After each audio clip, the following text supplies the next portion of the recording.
That game right there, dude. That was Goosey's galore. Wow! Oh my God, does football come back with an absolute vengeance? That game was incredible. Miami Dolphins on top of the Los Angeles Chargers, 36-34. Tua Tagovailoa, Tyreek Hill, the most unstoppable duo in all of the league. And the game, I mean, it was a roller coaster. It was a roller coaster. But at the end of all of this, just an absolute, what an exclamation point to end that game on. The phone's lighting up. The fans are lighting up. Tua goes out there, and in Justin Herbert's so-called house, even though it was basically taken up by Fins fans, dude, Tua goes out there and throws for 466 mother bleeping yards, 3 touchdowns. Tyreek Hill, who said he was coming into this year, going for 2K, 11 catches, 215 yards with a couple of TDs. I mean,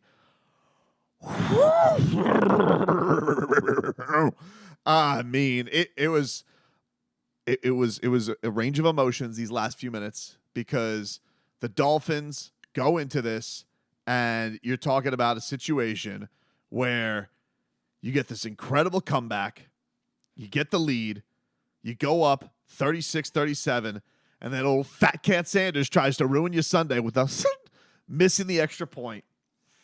You need the defense to show up. The defense had not been there basically all game. They were getting busted. They were getting gutted, run up the middle. Everybody here, they're thinking Vic Fangio, he just came here for a paycheck. But let me tell you something about the old dude. The old love to lay in the weeds, all right? And only Fangs, he was waiting for when the moment mattered most. And he dialed it on up, and we sealed it on up to get it done. Little gang sack action right there as you get Justin Herbert belly. There's so many people who hit me last year when Jalen Phillips hit me. It was rough in the passer. That's tough. That's tough nuggets. I don't make the rules there for old check down Charlie, who goes out there and throws 33 times and gets you 228 yards. Listen, he's a game manager. What can you do? I understand that the Chargers. I understand why they didn't want to put the game in his hands. Quite frankly, you go out there and you're rushing the ball, but why would you have this guy go out there and throw? The liability. You go out there and throw. He's intentionally grounding at the end of it. You had it right there. All you needed. Listen, you were given a gift, Justin Herbert, a gift in a key situation. You were given a gift, and what do? Intentional grounding, sacked. Over, dude. Over. Beautiful. It was so happy for Zach Sealer, dude, and happy for Jalen Phillips. It was almost like poetic. You think back to last year, this game, you do have, in all seriousness, what seemed like two very even teams who had to go through their own adversities. The Dolphins did shoot themselves in the foot a lot in this game. I mean, just right out of the gate. They have this beautiful drive. They march down the field, and you're just like, oh my God, look at this run game. It's fantastic. Get inside the red zone. Connor Williams and Tua muffed snap, and then all of a sudden, the Chargers get to go 94 yards, take up 7 minutes of clock to go up 7-0. So you were already in this position where it's like, man, we really have to tighten some things up. And you were frustrated by this because there were just times where Miami just couldn't seem to get out of its own way, whether it be an interception late, whether it be the fumbles, whether it be, the penalties. The penalties. Xavier Howard today. I mean, Mr. Grabby Grab. He was called for a lot of flags today. And I was honestly hoping, in some ways, I hope Xavier Howard finished this game with an interception, some kind of a big hit to get things right.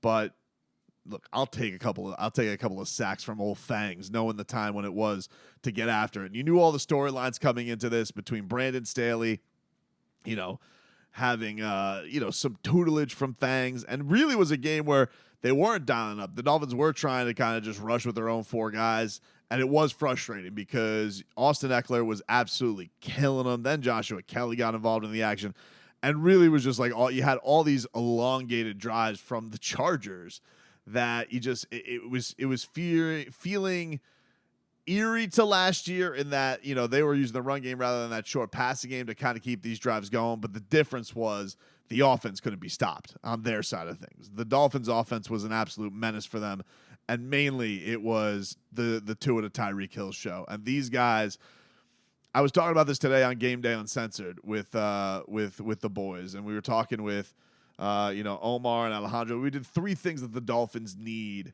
to win the East. And, you know, they were taking admirable things. You know, they got to run the ball better.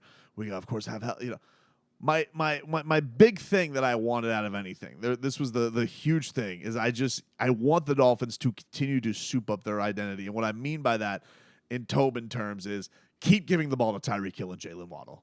Because we're going to talk about this balance, and balance is cool. Like, balance is fun. Raheem Mostert early in this game, he looked like, you saw the bulkiness, you saw the more hulked up Raheem Mostert give you some good stuff early in this game, but the Dolphins still went away from it eventually. And they all this talk about their run game and having to add to it. And I'm not saying that they're not wrong, but when it comes down to it, the Dolphins throw the football, and Tua Tagovailoa, when all things are breaking down on it, you know, he tries to find number 10 and make things right. But I got to tell you, like, so many guys in this game just came up with big time catches. I'm talking Braxton Berrios. Braxton Berrios today, you know, had really a couple of the plays of the game in this huge drive where the Dolphins were able to get it within a point. And you were almost thinking to yourself, you're like, man, it was almost a little demoralizing because you had a batted ball at the line,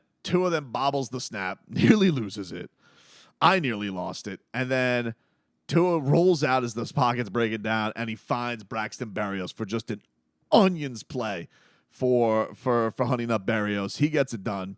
Alec Ingold then gets a big play, and then Tua finds Berrios again. It was a low to the ground. Chargers ended up even challenging, but you saw, like, no, dude, he got that. He got that football. So huge drive to get them to within 1, and then you're just like, God, can they keep this? Because it was going so many directions. Can the defense in any way keep this down? And you're just watching, you're frustrated because Josh Kelly, he just keeps going 4 yards and 5 yards and 4 yards and 5 yards. You're just like, oh my God, this damn Kelly. And then X got his 3rd penalty, and you're just like, man, come on, dude. What are we doing here? But then, you know, the Dolphins get it. Von Ginkel, little stoppy stop. You get this point where Herbert's pressured by JP. Jalen Phillips, so much pressure coming into this year and a lot of expectations on him. One of my, you know, I think everybody's looking at him and saying, hey, dude, are you going to be that dude? Are you going to be? Because he's certainly been talked up, and the guy looks like the incredible friggin' Hulk out there. But he really did turn it up. As this game went on, he was turning it up and up and up. It's almost like he's got a radar for Justin Herbert, and he forces this incompletion. They get the field goal. It's within a touchdown score, and the Dolphins get into this thing. And it was just, again, you had 2 plays that nearly ended up in disaster. This was a game where your heart was in your throat a little bit because the Dolphins get the ball back, a little over 2 minutes, 3 timeouts left. First one, like the same as the possession beforehand, tipped at the line. You're like, all right. Second one, nearly a fumble. It was almost identical. Like the last line where it was like, holy, and this one was Tua dumps it off to Ahmed. He gets hit immediately, but they call the play live. They keep it live. So in case like they got it wrong, the Chargers could feel like they scored a touchdown. So they initially rule it fumble recovery touchdown. I was like, he barely moved. There's no way that was a football move. Thankfully, it gets reversed, called incompletion, and then Tua to Tyreek for 47 mother bleeping yards. Tua crosses the 400 mark. Cheetah crosses the 200 mark. And you were just off to the races there, dude. You know, you were just off to the races. Big play to Craycraft, and then Mostert nearly busted in for a touchdown. Tua almost had an incomplete to River Craycraft in the end zone. Maybe could have run it. Ends up going to most of the next play. They get it close, and then Tua finds Tyreek Hill in the corner. And you gooses galore, dude. I don't. It's like This game had so many things to it and so many layers to it, and there's definitely a lot of things the Dolphins can improve upon and need to improve upon, and you see why. You can still see some of the imperfections that they do have, but if you were to look at this and you were to say to the Dolphins, "Hey, you're coming into a day." First of all, one of the big things we came into what? Dolphins. You're thinking to yourself, no Teron Armstead, Tua Tagovailoa, 0 sacks today. I mean, really, the biggest issue we could talk about with this offensive line is him and Connor Williams got to go on an escape room or something. They got to work on that trust. They got to work on themselves. They got to get something going on there. But for the most part, I mean, Tua had time today, and when he didn't have time, you see the maturity. You see him being able to go. And look, he wasn't. This is crazy to say for a guy who nearly threw for 500 today, but like.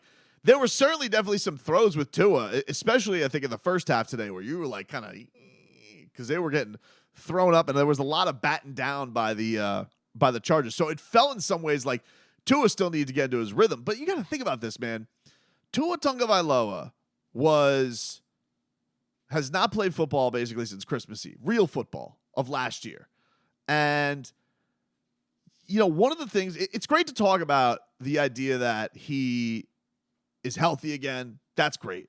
To see him have fun out there, him and Tyreek urging on the Dolphin fans who were out there in LA, and shout out to them. I mean, you wouldn't have known what team was the home team in that one. It was a huge when they had the intentional grounding call on Justin Herbert, the roar from the crowd was like, what's going? If you were like, wait, who's the home team in this? I don't understand. But yeah, health is obviously a big thing with Tua and all that stuff. But think about the competitor, right? This guy, he puts on the muscle. He goes and throws on a damn gi to go take jiu-jitsu. He puts all of this work in to get himself right. Because one of the things that is overlooked and has to just eat at him was where his team was last year. What was being talked about with him last year? And he had to sit on the sidelines and watch his team in the playoffs.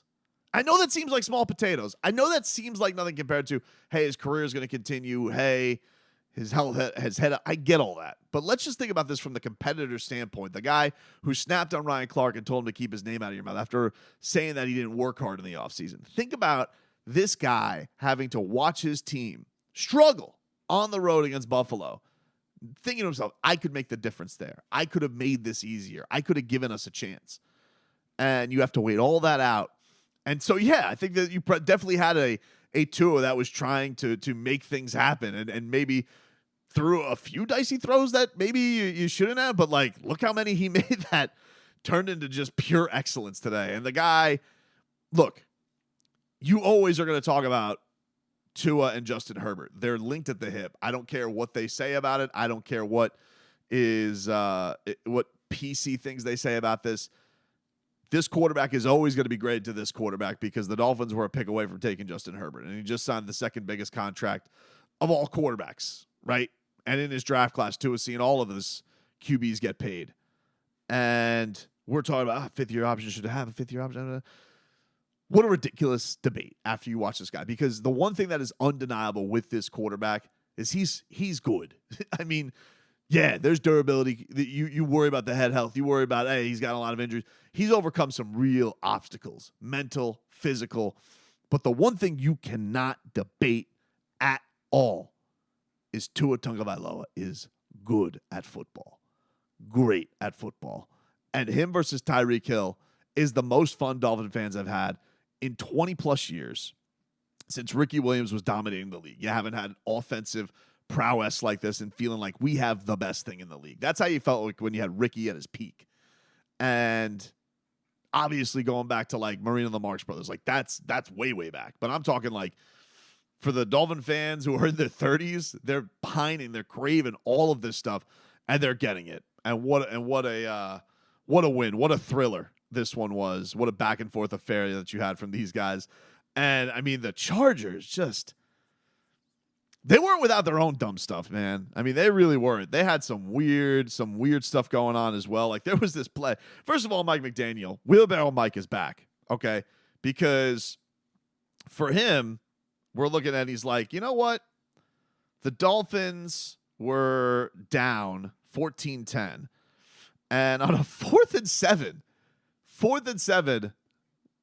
Mike McDaniel's like, nah, going for it. And Tua finds Durham Smythe for the first down. And then, it was just the Tua Cheetah show, basically, up until Tua found River Craycraft for a touchdown. So, yeah, and that was at a point where you basically had, Cheetah had already eclipsed the 100 mark by the time halftime was nearing. And then, this was a really weird one. So, the Chargers have like a minute left. Herbert falls down and gets up to try and run it. So he could have gone down and then maybe would have messed up the field goal, but like he gets up and runs. Dolphins call timeout. Their kicker ties it up at 17, but with 9 seconds left, Dolphins find themselves in a position where he gets it to Jalen Waddle. 2 seconds left, chucks it up to Eric Ezukama, and J.C. Jackson shoves him. And Jason Sanders is able to put the Dolphins up 20-17 going into that. It was a huge swing. It was a big play. There were just so many moments that you're just like looking at this team. And yeah, like the Dolphins definitely had their moments of just like scratching your head. Like, what the hell were they thinking there? But I don't know what the hell J.C. Jackson was thinking, dude. He just like, it was so obvious and pretty wild. But this Dolphins team today, man, they really were able to come through. And every time something did look like it could have gone wrong, and the Chargers came out of halftime and they got themselves the lead, and then Tua, he has the position where he throws up an interception to J.C. Jackson, and then you got to give this one to Kader Kohou, because Kader, first of all, he had a beautiful hit. Nice hold up deep in the Chargers' own territory. And then comes up with a monster sack. Nearly gets Justin Herbert in the end zone for a safety, but gets a monster sack. And I honestly was shocked. I thought this was one of the worst plays because, you could not ignore how good they were at running the football. But on 3rd and 1, Los Angeles, 3rd and 1, puts Justin Herbert in the shotgun. And I could not believe they didn't run the football there because of just how dominant they've been. They had been so dominant, and then all of a sudden, I don't know if Justin Herbert was getting a little bored or what, but they decided to kind of divert off the game plan. And Kader Kohou comes up with a monster sack, puts the Dolphins in great field position at the 35. Fair catch. Next play, Cheetah, bomb from Tua, 35 yards. He takes off his helmet. He's yelling at the fan, I'm here. And the Cheetah man, the man who said he was going for 2K, how can you deny him, man? This is what a win. What a win it was for the Miami Dolphins.